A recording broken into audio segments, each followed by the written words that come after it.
ನಮಸ್ತೆ, very good morning all of you. Yes, welcome to JS competitive content. ಇವತ್ತಿನ ಪ್ರಚಲಿತ ಘಟನೆಗಳನ್ನ ನೋಡ್ತಾ ಹೋಗೋಣ. ಒಟ್ಟಾರೆಯಾಗಿ ನಾವು ಮೂರು ಹಂತದಲ್ಲಿ ಪ್ರಚಲಿತ ಘಟನೆ ನೋಡ್ತೀವಿ. ಒಂದು ರಾಜ್ಯ ಮಟ್ಟದಲ್ಲಿ, ಇನ್ನೊಂದು ರಾಷ್ಟ್ರ ಮಟ್ಟದಲ್ಲಿ, ಇನ್ನೊಂದು ಅಂತಾರಾಷ್ಟ್ರೀಯ ಮಟ್ಟದಲ್ಲಿ. ಸೊ ಈ ಮೂರು ವಿಷಯಗಳಿಗೆ ಸಂಬಂಧಪಟ್ಟಂಗೆ ಇವತ್ತು ಸುದ್ದಿಯಲ್ಲಿ ಏನಿದೆ ಅಂತ ನೋಡ್ತಾ ಹೋಗೋಣ. ರಾಜ್ಯ ಸುದ್ದಿಗೆ ಸಂಬಂಧಪಟ್ಟದಾದ್ರೆ ಅಂಬಿಕಾತನಯ ದತ್ತ ಅವಾರ್ಡ್ ಸಿಕ್ಕಿದೆ 2025 ಸಾಲಿನಲ್ಲಿ. ಯಾರ್ಯಾರಿಗೆ ಸಿಕ್ಕಿದೆ ಅಂತ ನೋಡ್ತಾ ಹೋಗೋದಾದ್ರೆ, senior writer that is professor Veena Shanteshwar ಅವ್ರಿಗೂ ಸಿಕ್ಕಿದೆ. ಜೊತೆಗೆ ಇಲ್ಲೊಬ್ಬರು critic SG Siddaramaiah been selected for the Ambikatanaya Datta. ಇವರು ಕೂಡ ಇಬ್ರು ಸೇರಿ ಈ ಒಂದು ಅಂಬಿಕಾತನಯ ದತ್ತ ಒಂದು ಪ್ರಶಸ್ತಿಯನ್ನ ತಗೊಳ್ಳಿದ್ದಾರೆ. 2025 ಒಂದು ಪ್ರಶಸ್ತಿ ಇವರಿಗೆ ಸಿಕ್ಕಿದೆ. ಹಿರಿಯ ಲೇಖಕಿ ಪ್ರೊಫೆಸರ್ ವೀಣಾ ಶಾಂತೇಶ್ವರ್ ಜೊತೆಗೆ ವಿಮರ್ಶಕರಾದಂತ SG ಸಿದ್ದರಾಮಯ್ಯ ಅವರು ಕೂಡ ಸಿಕ್ಕಿದೆ. ಮತ್ತೆ CM ಸಿದ್ದರಾಮಯ್ಯ ಹೇಳ್ರಿ, SG ಸಿದ್ದರಾಮಯ್ಯ ಜೊತೆಗೆ ಈ ಪ್ರಶಸ್ತಿಯು 1 ಲಕ್ಷ ರೂಪಾಯಿ ನಗದು. ಯಾಕಂದ್ರೆ ನಾಳೆ ಇನ್ ಕೇಸ್ ಎಕ್ಸಾಮ್ ಅಲ್ಲಿ ಕೇಳಿದ್ರೆ ಸಿದ್ದರಾಮಯ್ಯ CM ಸಿದ್ದರಾಮಯ್ಯ ಹೆಸರು ಕೂಡ ಕೊಡಬಹುದ್ರಿ.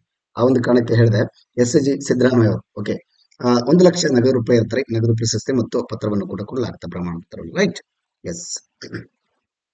ಜೊತೆಗೆ presented by the doctor BR Bendre. ನೋಡಿ, ದರಾ ಬೇಂದ್ರೆ ಅಂತಾನೆ ಬಹಳ ಫೇಮಸ್. ದತ್ತಾತ್ರೇಯ ರಾಮಚಂದ್ರ ಬೇಂದ್ರೆ. ರೈಟ್, 123ನೇ ಜನ್ಮ ದಿನದ ನಿಮಿತ್ತ ಡಾಕ್ಟರ್ ದರಾ ಬೇಂದ್ರೆ ರಾಷ್ಟ್ರೀಯ ಸ್ಮಾರಕ ಟ್ರಸ್ಟ್ ವತಿಯಿಂದ ಇದನ್ನು ನೀಡಲಾಗುತ್ತದೆ. ನೆನಪಿದೆ, ಅಂತ ರಾಷ್ಟ್ರ ಮಟ್ಟದ ಪ್ರಶಸ್ತಿ ಒಂದು ರೀತಿಯಲ್ಲಿ ಹೇಳೋದಾದ್ರೆ. ವೀಣಾ ಶಾಂತೇಶ್ವರಿಗೆ ಸಂಬಂಧಪಟ್ಟಂಗೆ ಮಾತಾಡೋದಾದ್ರೆ, ಇವರು 1945 ಫೆಬ್ರವರಿ 22ರಂದು ಜನನ ಆಗುತ್ತೆ.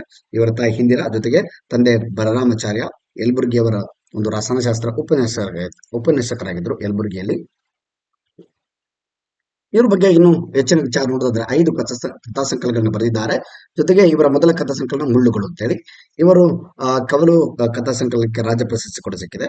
ಕವಲು ಬಹಳ ಇಂಪಾರ್ಟೆಂಟ್. ಹಸಿವು ಕಥಾಸಂಕಲನಕ್ಕೆ ಕನ್ನಡ ಸಾಹಿತ್ಯ ಪರಿಷತ್ ಮಲ್ಲಿಕ ಪ್ರಶಸ್ತಿ ಕೂಡ ಸಿಕ್ಕಿದೆ. ಮತ್ತೆ ಕಥಾಸಂಕಲನ ಮತ್ತೊಂದನೇ ಕೊನೆಯ ದಾರಿ, ಕಥೆಗಳನ್ನಲ್ಲದೆ ಗಂಡಸರ ಮೊದಲಾದ ಮತ್ತು 3 ಕಾದಂಬರಿಗಳನ್ನು ಸಹ ವೀಣಾ ಶಾಂತೇಶ್ವರ್ ಬರೆದಿದ್ದಾರೆ. ಗಂಡಸರು ಕಾದಂಬರಿಗೆ ಪ್ರಜಾವಾಣಿ ಬಹುಮಾನ ಮತ್ತು ಅನುಭವ ಪ್ರಶಸ್ತಿ ಕೂಡ ಸಿಕ್ಕಿದ್ದಾವೆ. ಅವಳ ಸ್ವತಂತ್ರ ಎನ್ನುವ ಇವರ ಕಥೆಯು ನ್ಯೂಯಾರ್ಕ್ ಪ್ರೆಸ್ ಸಂಪಾದಿಸಿದೆ. ನೋಡಿ, ವಿಶ್ವದ ಅತ್ಯುತ್ತಮ ಮಹಿಳಾ ಬರಹಗಾರರಲ್ಲಿ ಇವರು ಕೂಡ ಒಬ್ರು. ವೀಣಾ ಅವರು ಅತಿಥಿ ಎಂಬ ಕಥೆಯು ಪುಟ್ಟಣ್ಣ ಕಣಗಲ್ ನಿರ್ದೇಶನದ ಕಥಾ ಸಂಗಮದ ಒಂದು ಚಿತ್ರಣದಲ್ಲಿ ಬಳಕೆಯಾಗಿದೆ ಅಂತ ಹೇಳ್ಬೋದು. ಅಷ್ಟೊಂದು ಉತ್ತಮವಾದಂತಹ ಕೃತಿಗಳನ್ನ ಇವರು ಬರೆದಿದ್ದಾರೆ. ಪ್ರೊಫೆಸರ್ SG ಸಿದ್ದರಾಮಯ್ಯ ಹುಟ್ಟಿದ್ದು 1946. ನೋಡಿ, ಅವ್ರಿಗೇನು ಜಾಸ್ತಿ ವ್ಯತ್ಯಾಸ ಇಲ್ಲ. ಇವರು 1 ವರ್ಷ ಚಿಕ್ಕವರೇ ಹಾಕ್ತಾರೆ ಅವ್ರಿಗಿಂತ. ಯಾಕಂದ್ರೆ ಅವ್ರು 1945 ಅಲ್ಲಿ ಜನಿಸಿದ್ರು. ಒಂದು ರೀತಿ ಒಂದೇ ವಯಸ್ಸಿನವರು ಅಂತ ಹೇಳ್ಬೋದು. ಗುರು ಸಿದ್ದಯ್ಯ ತಂದೆ, ಆಮೇಲೆ ತಾಯಿ ಶ್ರೀಮತಿ ರೇವಕ್ಕ, ಇವರ ತಾಯಿ ಹೆಸರು. ಇವ್ರ ಬಗ್ಗೆ ನೋಡೋದಾದ್ರೆ, ಗಾಲ್ಫ್ ಹುಬ್ಬಿನ ಮೇಲೆ ಇಷ್ಟು ಕಾವ್ಯಗಳನ್ನ ಬರೆದಿದ್ದಾರೆ. ಕಾಡುವ ಬೇಲಿ ಹೂ, ಅವಳದ ಜಂಗಮ, ಸಾಹಿತ್ಯ ಅಕಾಡೆಮಿ ಪ್ರಶಸ್ತಿ ಸಿಕ್ಕಿದಕ್ಕೆ. ಸೊಲ್ಲು ಫಲವಾಗಿ, ಮರುಜೀವನಿ, ಜೊತೆಗೆ ಅಕ್ರೆ ಬಳಗ, ಬೀದಿ ಆಲ್ಲಮ್ಮ, ಕಾಯಮಾಯದ ಹಾಡು, ನೋಡಿ, ಹುರಿ ಬತ್ತಿ ತೈಲ, ಅರಿವು ನಾಚಿತ್ತು, ನೆನಪು ದಯಾದಿ, ನಾಟಕಗಳನ್ನ ಬರೆದಿದ್ದಾರೆ. ದಂಡೆ, ನೆತ್ತಮಾರಿ, ದಾಳ, ಅನ್ನದಾತ, ಬಹಳ ಇಂಪಾರ್ಟೆಂಟ್ ಇವೆಲ್ಲ. ದಾಳ ಎಕ್ಸಾಮ್ ಅಲ್ಲಿ ಕೇಳಿದಾರೆ ನೋಡಿ.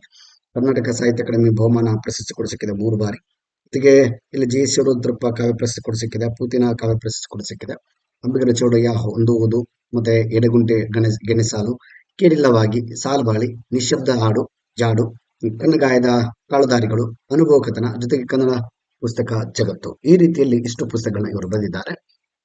ರಾಷ್ಟ್ರ ಮಟ್ಟದಲ್ಲಿ ಏನ್ ಸುದ್ದಿ ಇದೆ ಅಂತಂದ್ರೆ, ಪೇಂಟ್ ಮೈ ಸಿಟಿ ಅಂತೇಳಿ ಈ ಒಂದು ಕಾರ್ಯಕ್ರಮವನ್ನ ಮಾಡ್ತಾ ಇದ್ದಾರೆ 2025ರಲ್ಲಿ. ಕುಂಭಮೇಳ ಆಗ್ತಿದ್ದಾರೆ. ಸೊ ಅಲ್ಲಿ ಆ ಕುಂಭಮೇಳ ನಗರವನ್ನ ಸಂಪೂರ್ಣವಾಗಿ ಪ್ರಯಾಗ್ರಾಜ್ಯದಲ್ಲಿ ಈ ಪ್ರಯಾಗ್ರಾಜ್ನ ಒಂದು ರೀತಿ ಕಲರ್ಫುಲ್ ಆಗಿ ಮಾಡೋದು.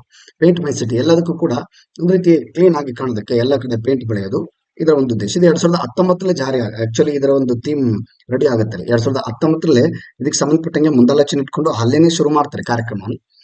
ಈಗ ಕುಂಭಮೇಳ ನಡೀತಾ ಇದೆ. ಕುಂಭಮೇಳದ ಬಗ್ಗೆ ನೋಡೋದಾದ್ರೆ, ಈ ಪ್ರಯಾಗ್ರಾಜ್ ಬಗ್ಗೆ ನೋಡೋದಾದ್ರೆ, ಪ್ರಯಾಗ್ರಾಜ್ 7ನೇ ಶತಮಾನದಲ್ಲಿ ಚೀನಿ ಪ್ರವಾಸಿ ಹುಯೆನ್ ಪ್ರಯಾಗ್ರಾಜ್ ಅನ್ನು ನೋಡಿ ವಿಗ್ರಹಾರಾಧಕರ ಮಹಾನಗರ ಅಂತ ಕರೀತೇನ್ರಿ.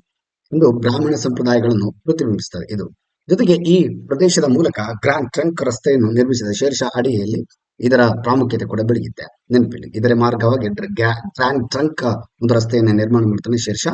ಜೊತೆಗೆ 16ನೇ ಶತಮಾನದಲ್ಲಿ ಅಕ್ಬರ್ ಅದನ್ನು ನೋಡಿ ಹಿಲಾವಾಸ್ ಎಂದು ನಾಮಕರಣ ಮಾಡ್ತಾನೆ. ನೋಡಿ, ಹಿಲಾವಾಸ್ ಪ್ರಯಾಗ್ರಾಜ್ಗೆ ಇದನ್ನು ಕೋಟೆಯ ಸಾಮ್ರಾಜ್ಯಶಾಹಿ ಕೇಂದ್ರ ಮತ್ತು ಪ್ರಮುಖ ಯಾತ್ರಾ ಸ್ಥಳಗಳ ಆಗಿ ಪರಿವರ್ತಿಸ್ತಾರೆ. ಜೊತೆಗೆ ಆಧುನಿಕ ಪ್ರಸ್ತುತಿಗೆ ವೇದಿಕೆಯನ್ನು ಸಿದ್ಧಪಡಿಸ್ತಾರೆ.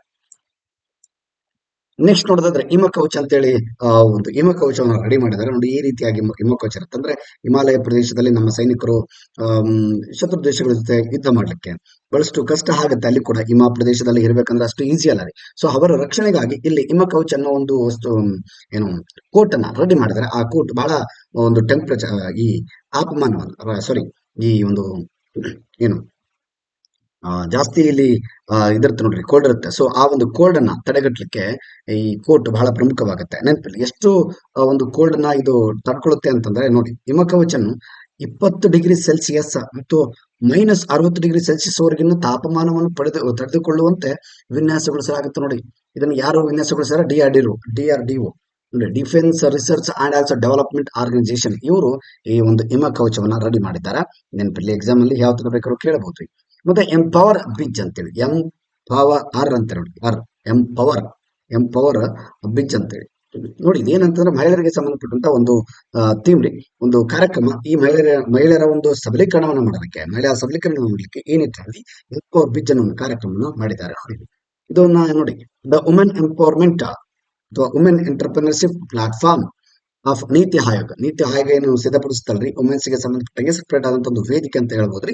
ಇವ್ರು ಏನ್ ಮಾಡ್ತಾ ಇದ್ರು ಅಂತಂದ್ರೆ ನೋಡಿ, ಸಪ್ನೋಕಿ ಹುಡಾನ್ ಅಂತಂದ್ರೆ ಕನಸುಗಳ ಹಾರಾಟ. ಅವರ ಕನಸುಗಳನ್ನ ಒಂದ್ ರೀತಿ ನನಸು ಮಾಡ್ಲಿಕ್ಕೆ ಇದು ಒಂದು ವೇದಿಕೆ ಅಂತಾನೆ ಹೇಳ್ಬೋದು. Partnership with new shop and India's largest 24x7 convenience retail and chain under this its award to reward.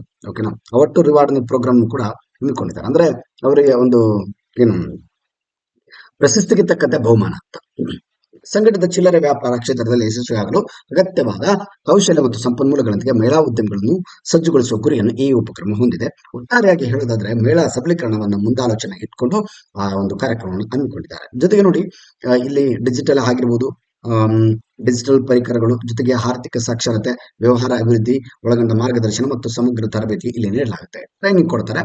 New shop ಜೊತೆಗಿನ ಸಹಯೋಗದ ಮೂಲಕ WEP ಮಹಿಳಾ ಉದ್ಯಮಿಗಳನ್ನು ಸಬಲೀಕರಣಗೊಳಿಸಲು ಮತ್ತು ವಲಯದಲ್ಲಿ ಸುಸ್ಥಿರ ಬೆಳವಣಿಗೆ ಕಾಣುವ ದೃಢವಾದ ಚಿಲ್ಲರೆ ವ್ಯಾಪಾರ ಮತ್ತು ಪರಿಸರ ವ್ಯವಸ್ಥೆಯನ್ನು ರಚಿಸುವ ಗುರಿ ಕೂಡ ಹೊಂದಿದೆ. ಈ ಒಂದು ಕಾರ್ಯಕ್ರಮ, ಈ ಕಾರ್ಯಕ್ರಮದ ಮೂಲಕ ಮಹಿಳೆಯರಿಗೆ ಟ್ರೈನಿಂಗ್ ಕೊಡ್ತಾರೆ. ಬಿಸಿನೆಸ್ ಮಾಡೋದಕ್ಕೆ, ಉತ್ತೇಜಕ್ಕೆ, ಮಹಿಳೆಯರನ್ನ ಒಂದು ವ್ಯಾಪಾರದಲ್ಲಿ ಉತ್ತೇಜನ ನೀಡಲಿಕ್ಕೆ ಈ ರೀತಿಯ ಒಂದು ಕಾರ್ಯಕ್ರಮವನ್ನು ಹಮ್ಮಿಕೊಂಡಿದ್ದಾರೆ ಕೇಂದ್ರ ಸರ್ಕಾರದವರು. ಇದಕ್ಕಿರ್ತಕ್ಕಂಥ ಮಾನದಂಡಗಳು ಯಾರಿಗೆಲ್ಲ ಟ್ರೈನಿಂಗ್ ಕೊಡ್ತಾರೆ ಅಂತಂದ್ರೆ 18ರಿಂದ 35 ವಯಸ್ಸಿನ ಒಳಗಿನ ಮಹಿಳೆಯರಿಗೆ ಇಲ್ಲಿ 50 ಜನ ಭಾಗವಹಿಸಬಹುದ್ರಿ. 50 ಜನರಿಗೆ ಅವಕಾಶ ಇರುತ್ತೆ. ನಿರ್ದಿಷ್ಟ ಮಾನದಂಡಗಳ ಆಧಾರದ ಮೇಲೆ ಆನ್ಲೈನ್ ಅರ್ಜಿ ಹಾಕಬಹುದು. ಜೊತೆಗೆ ಈ ಭಾಗವಹಿಸುವವರಲ್ಲಿ ಮೊದಲ 20 ಭಾಗವಹಿಸುವವರು ನ್ಯೂ ಶಾಪ್ ಫ್ರಾಂಚೈಸ್ ಶುಲ್ಕದಲ್ಲಿ 100% ವಿನಾಯಿತಿ ಪಡಿತಾರೆ. ಪ್ರವೇಶಕ್ಕೆ ಗಮನಾರ್ಹವಾಗಿ ಕಡಿಮೆಯಾದ ಅಡೆತಡೆಗಳೊಂದಿಗೆ ತಮ್ಮ ಚಿಲ್ಲರೆ ವ್ಯವಹಾರ ಮೊದಲು ಮತ್ತು ನಿರ್ವಹಿಸುವ ಇವರಿಗೆ ಅಧಿಕಾರ ನೀಡುತ್ತಾರೆ. ಜೊತೆಗೆ ಇಲ್ಲಿ ನೋಡಿ, ದೆಹಲಿ NCR ಆಗಿರ್ಬೋದು, ಪಂಜಾಬ್, ರಾಜಸ್ಥಾನ, ಉತ್ತರ ಪ್ರದೇಶ, ಹರಿಯಾಣ, ಮಧ್ಯಪ್ರದೇಶ, ಗುಜರಾತ್ ಮಹಿಳೆಯರಿಗಾಗಿ ಈ ಕಾರ್ಯಕ್ರಮವನ್ನು ಪ್ರಾರಂಭಿಸಲಾಗ್ತಾ ಇದೆ. ಎಸ್, ಇನ್ನೊಂದು ಇನ್ ರೋಡ್ ಪ್ರಾಜೆಕ್ಟ್ ಅನ್ನ ಮಾಡಲಾಗಿದೆ. ಇನ್ ರೋಡ್ ಪ್ರಾಜೆಕ್ಟ್ 100 ಕೋಟಿ ಇದಕ್ಕೆ ಇನ್ವೆಸ್ಟ್ ಮಾಡಿದ್ದಾರೆ. ಇನ್ ರೋಡ್ ಅಂತಂದ್ರೆ ಏನು ಸರ್?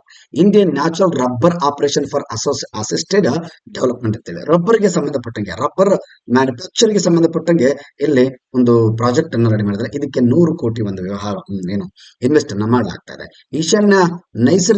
ಈಶಾನ್ಯ ಭಾಗದಲ್ಲಿ, ಭಾರತದ ಈಶಾನ್ಯ ಭಾಗದಲ್ಲಿ ನೈಸರ್ಗಿಕ ರಬ್ಬರ್ನ ಒಂದು ಗುಣಮಟ್ಟ ಹೆಚ್ಚುವ ಗುರಿ ಹೊಂದಿದೆ. ಈ ಒಂದು ಪ್ರಾಜೆಕ್ಟ್ ನ ಒಂದು ಗುರಿ ಹೊಂದಿದೆ.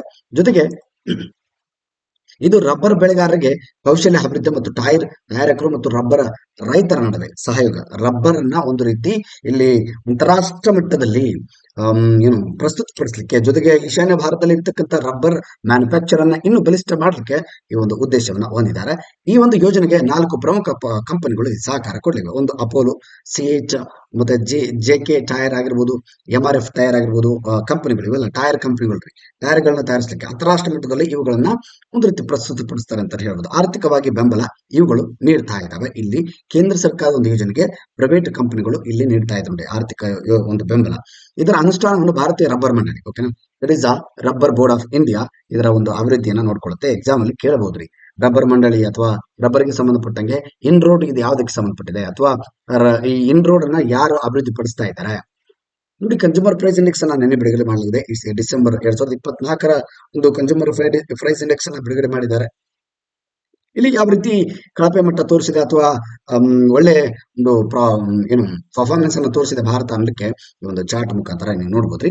ಡಿಸೆಂಬರ್ 23ಕ್ಕೆ ಹೋಲಿಸಿದರೆ ಡಿಸೆಂಬರ್ 24 ಅಖಿಲ ಭಾರತ ಗ್ರಾಹಕ ಬೆಲೆ ಸೂಚ್ಯಂಕ ಸಿಪಿಐ ಕನ್ಸ್ಯೂಮರ್ ಪ್ರೈಸ್ ಇಂಡೆಕ್ಸ್ ಆಧಾರಿತ ವರ್ಷದಿಂದ ವರ್ಷಕ್ಕೆ ಗುಣಮಟ್ಟ ಹಣದುಬ್ಬರ ದರವು ನೋಡಿ 5.22% ಆಗಿದೆ. ಜೊತೆಗೆ ಗ್ರಾಮೀಣ ಮತ್ತು ನಗರ ಪ್ರದೇಶಗಳಿಗೆ ಅನುಗುಣವಾದ ಹಣದುಬ್ಬರ ದರಗಳು ಕ್ರಮವಾಗಿ ನೋಡಿ, ಗ್ರಾಮೀಣ ಪ್ರದೇಶ ಅಂತಂದ್ರೆ 5.7 ಆಗಿದೆ, ನಗರ ಪ್ರದೇಶಗಳಲ್ಲಿ ಹಣದುಬ್ಬರ 4.58 ಆಗಿದೆ. ಇಲ್ಲಿ ಒಂದು ಚಾರ್ಟ್ ಇದೆ, you can go to this ನೋಡಿ. Year on year inflation rate based on CPI. Rural ಅಲ್ಲಿ ಈ ರೀತಿ ಆಗಿದೆ ಪರ್ಫಾರ್ಮೆನ್ಸ್ ನೋಡಬಹುದು, ಅರ್ಬನ್ ಅಲ್ಲಿ. ಜೊತೆಗೆ ಇಲ್ಲಿ ನವೆಂಬರ್ 24 ಇದು ನವೆಂಬರ್ 24, ಇದು ಡಿಸೆಂಬರ್ 24 ನೆನಪಿಲ್ಲ 2024 right. This is about index of the consumer price index. ಮತ್ತೆ ಇಲ್ಲಿ ಇನ್ನೊಂದು CSIR NISCPR organised international conference, ಒಂದು ಸಮ್ಮೇಳನವನ್ನು, ಅಂತಾರಾಷ್ಟ್ರೀಯ ಸಮ್ಮೇಳನವನ್ನು ನಮ್ಮ ಒಂದು ಸೈನ್ಸ್ ಅಲ್ಲಿ ಅಭಿವೃದ್ಧಿಪಡಿಸಲಾಗಿದೆ. ಇವಾಗ ಮಾಡ್ತಾ ಇದ್ದಾರೆ ಆ ಕಾರ್ಯಕ್ರಮ. ಏನಂತ ನೋಡ್ತಾ ಹೋಗೋದಾದ್ರೆ, national institute of science communication and policy research 2025 ಜನವರಿ 14 ಮತ್ತು 15ರಂದು 2 ದಿನಗಳ ಅಂತಾರಾಷ್ಟ್ರೀಯ ಸಮ್ಮೇಳನ ಹೊಂದಿಸಲಾಗಿದೆ. ಜೊತೆಗೆ ಸಮ್ಮೇಳನ ವಿಷಯ ಏನಾಗಿದೆ ಅಂತ ಥೀಮ್ ಏನ್ರಿ, ಇದರ theme linking science technology innovation indicator. ಈ ಒಂದು ಥೀಮ್ ಗಳನ್ನ ಸಾಕಷ್ಟು ಎಕ್ಸಾಮ್ ಅಲ್ಲಿ ಕೇಳ್ತಾರೆ, ನೆನಪಿಡ್ಲಿ. ಇಂಡಿಕೇಟರ್ ಗಳನ್ನ ಜೋಡಿಸುವುದು ಅಂತ. NISCPR ಅಂತಂದ್ರೆ ಏನ್ರಿ, ಇಲ್ಲಿ ನೋಡಿ, council of scientific and industry research CSIR. ಓಕೆನಾ, CSIR. ಈ NICSCPR ಅಂತಂದ್ರೆ ಇಲ್ಲಿದೆ ನೋಡಿ, CSIR ಅಂತಂದ್ರೆ ಇಲ್ಲಿದೆ. ಡೆಫಿನೆಟ್ಲಿ ಇದು ಘಟಕ ಪ್ರಯೋಗಾಲಯ ಆಗುತ್ತೆ. ಇದಕ್ಕೆ ಲೈಬ್ರರಿ ಲ್ಯಾಬ್ ಅಂತ ಹೇಳ್ಬೋದು, ರಿಸರ್ಚ್ ಲ್ಯಾಬ್ ಅಂತ ಹೇಳ್ಬೋದು. ಯಾವೆಲ್ಲ ಥೀಮ್ಗಳನ್ನ ಇಟ್ಕೊಂಡಿದ್ದಾರೆ ಇಲ್ಲಿ, ಥೀಮ್ಗಳನ್ನ ಇಟ್ಕೊಂಡು ಸುಮಾರು 5 ಥೀಮ್ಗಳನ್ನ ಇಟ್ಕೊಂಡು ಈ ಒಂದು ಕಾರ್ಯಕ್ರಮ ಅಂತಾರಾಷ್ಟ್ರೀಯ ಮಟ್ಟದಲ್ಲಿ ಬೇರೆ ಬೇರೆ ದೇಶದ ಒಂದು ವಿಜ್ಞಾನಿಗಳು ಬರ್ತಾರೆ, ಆ ಒಂದು ಪ್ರಮುಖ ದೇಶದ ವ್ಯಕ್ತಿಗಳು ಕೂಡ ಬರ್ತಾರೆ. ಇಲ್ಲಿ ನಮ್ಮ ವಿಜ್ಞಾನದಲ್ಲಿ ಅಭಿವೃದ್ಧಿಪಡಿಸುವ ವಿಚಾರಗಳನ್ನ ಮಾತಾಡ್ತಾರೆ. ಒಟ್ಟಾರೆಯಾಗಿ ಸಮ್ಮೇಳನದಲ್ಲಿ ಮಾತನಾಡುವ ಅಂತಾರಾಷ್ಟ್ರೀಯ ತಜ್ಞರಾಗಿರ್ಬೋದು, ಫ್ರಾನ್ಸ್ ಆಗಿರ್ಬೋದು, ರಷ್ಯಾ, ದಕ್ಷಿಣ ಕೊರಿಯಾ, ಜೊತೆಗೆ ನೆದರ್ಲ್ಯಾಂಡ್, ಬ್ರೆಜಿಲ್, ಮತ್ತೆ ಆಸ್ಟ್ರೇಲಿಯಾ ಮತ್ತು ಆರ್ಮೇನಿಯಾದಿಂದ ಇಲ್ಲಿ ಬರ್ತಾರೆ ವಿಜ್ಞಾನಿಗಳು.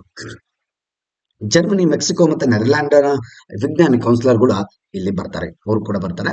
ನೆನಪಿಲ್ಲಿ ಏನೆಲ್ಲ ಬ್ರಾಡ್ ಥೀಮ್ಸ್ ಗಳಿದೆ ಹಾಗಾದ್ರೆ, ಕಾರ್ಯಕ್ಷಮತೆಯ ಮೌಲ್ಯಮಾಪನದಲ್ಲಿ ವಿಧಾನಗಳು ಮತ್ತು ಅಭ್ಯಾಸಗಳು, ಪ್ರಾಕ್ಟಿಸಸ್ ಇನ್ ಪರ್ಫಾರ್ಮೆನ್ಸ್ ಇವ್ಯಾಲ್ಯೂಯೇಷನ್, ಇವೆಲ್ಲ ಪ್ರಮುಖವಾಗಿವೆ. ಜೊತೆಗೆ ಮುಕ್ತ ವಿಜ್ಞಾನ, ಓಪನ್ ಸೈನ್ಸ್, ಜೊತೆಗೆ ಮುಕ್ತ ಪ್ರವೇಶ, ಮುಕ್ತ ಮೂಲ, ಎಲ್ರಿಗೂ ಕೂಡ ಅವಕಾಶ ಇಲ್ಲಿ, ಯಾರು ಬೇಕಾದ್ರೂ ಬಂದು ಭಾಗವಹಿಸಬಹುದು ಅಂತ. R&D research and development. R&D ಅಂದ್ರೆ ರಿಸರ್ಚ್ ಅಂಡ್ ಡೆವಲಪ್ಮೆಂಟ್ ರೀ. ರಿಸರ್ಚ್ ಅಂಡ್ ಡೆವಲಪ್ಮೆಂಟ್ ಸಾಮಾಜಿಕ ಪರಿಣಾಮವನ್ನು ಅಳೆಯುವುದು, ಜೊತೆಗೆ ಇಲ್ಲಿ ರಿಸರ್ಚ್ ಅಂಡ್ ಡೆವಲಪ್ಮೆಂಟ್ ನ ಮತ್ತು ಸಾಮಾಜಿಕ ಮಾಧ್ಯಮವನ್ನು ಸಂಪರ್ಕಿಸುವ ಮತ್ತು ರಿಸರ್ಚ್ ಅಂಡ್ ಡೆವಲಪ್ಮೆಂಟ್ ಆಡಳಿತದಲ್ಲಿ ದೂರದೃಷ್ಟಿಯನ್ನ ಸಾಧಿಸುವುದು. ಈ ಒಂದು ನಿಟ್ಟಿನಲ್ಲಿ ಇಷ್ಟು 5 ಥೀಮ್ಗಳನ್ನ ಇಟ್ಕೊಂಡು ಈ ಒಂದು ಕಾರ್ಯಕ್ರಮ ಮಾಡ್ತಾ ಇದ್ದಾರೆ, ಅಂತಾರಾಷ್ಟ್ರೀಯ ಕಾರ್ಯಕ್ರಮ. ಮತ್ತು ಇಂಟರ್ನ್ಯಾಷನಲ್ ಏನಿದೆ ಅಂತ ನ್ಯೂಸ್ ನೋಡೋದಾದ್ರೆ, ಮೌಂಟ್ ಇಬು ಎರಪ್ಟ್ಸ್ ಇನ್ ನಾರ್ತ್ ಮಾಲುಕಾ, ಇಂಡೋನೇಷ್ಯಾದಲ್ಲಿ ಏನಾಗಿದೆ, ಮಾಲುಕಾ ಅನ್ನೋ ಒಂದು ಪ್ರದೇಶದಲ್ಲಿ ಜ್ವಾಲಾಮುಖಿ ಆಗಿದೆ. ಆ ಜ್ವಾಲಾಮುಖಿಯಿಂದ ಬರ್ತಕ್ಕಂಥ ಹೊಗೆ ಈ ರೀತಿ ಇದೆ. ಇದು ಪರಿಸರ ಹವಾಮಾನ ಬದಲಾವಣೆಗೆ ಕಾರಣ ಆಗಬಹುದು ರೀ. ಪರಿಸರವನ್ನು ನಾಶ ಮಾಡುವಲ್ಲಿ ಇದರ ಒಂದು ಪಾತ್ರ ಕೂಡ ಇದೆ. ಇಂಡೋನೇಷ್ಯಾದ ಉತ್ತರ ಮಾಲುಕಾದಲ್ಲಿರುವ ಮೌಂಟ್ ಇಬು ಜನವರಿ 11, 2025 ಸ್ಫೋಟಗೊಂಡು 4000 ಮೀಟರ್ ಎತ್ತರದವರೆಗೆ ಬೂದಿ ಮೋಡಗಳು ಹೊರಹಾಕತ್ತವೆ. 4000 ಮೀಟರ್ ಎತ್ತರಕ್ಕೆ ಹೋಗುತ್ತಂತ, ಸುಮಾರು 4 ಕಿಲೋಮೀಟರ್ ಅಷ್ಟು ಎತ್ತರಕ್ಕೆ ಹೊಗೆ ಹೋಗಿದೆ ಅಂತ ನೋಡಿ. ಅಲ್ಲಿ ಎಷ್ಟು ಪರಿಸರ ಹಾಳಾಗಿರಬೇಡ ಹಾಗಾದ್ರೆ. ಮತ್ತು ಅದರ ಕುಳಿಯಿಂದ 2 ಕಿಲೋಮೀಟರ್ ಒಳವರೆಗೆ ಒಳೆಯುವ ಲಾವನ್ನು ಹೊರಹಾಕತ್ತಂತ, ನೆನಪಿಡಿ, ಲಾವರಸ. ಈ ಘಟನೆಯು ಅಧಿಕಾರಿಗಳಿಗೆ ಎಚ್ಚರಿಕೆಯನ್ನು ನೀಡಲು ಮತ್ತು ಸಾರ್ವಜನಿಕರ ಸುರಕ್ಷತಾ ಕ್ರಮಗಳನ್ನು ಜಾರಿಗೆ ತರಲು ಪ್ರೇರೇಪಣೆ ನೀಡಿದಂತ ಆಗುತ್ತೆ. ಜೊತೆಗೆ ಇದು ಎಲ್ಲಿದೆ ಸರ್ ಹಾಗಾದ್ರೆ, ಇಲ್ಲಿ ಇಂಡೋನೇಷ್ಯಾ, ನಮ್ಮ ಭಾರತದ ಕೆಳಗಡೆ, ಹಿಂದೂ ಮಹಾಸಾಗರ ಕೆಳಗಡೆ, ಭಾರತ ಈ ಕಡೆ ಇರ್ತಕ್ಕಂಥದ್ದು. ಇಲ್ಲಿ ಮಾಲುಕಾ ದ್ವೀಪ, ನಾರ್ತ್ ಮಾಲುಕಾ. ಟರ್ನೆಟಿ ಕ್ಯಾಪಿಟಲ್ ಇದು.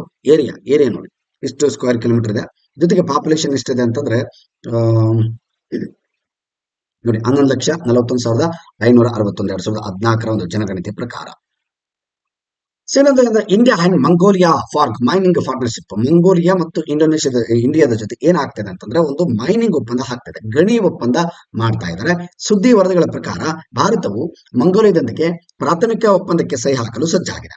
ಭೂ ವಿಜ್ಞಾನ ಮತ್ತು ಪರಿಶೋಧನೆಯಲ್ಲಿ ಸಹಕಾರಕ್ಕೆ ದಾರಿ ಮಾಡಿಕೊಡುತ್ತದೆ.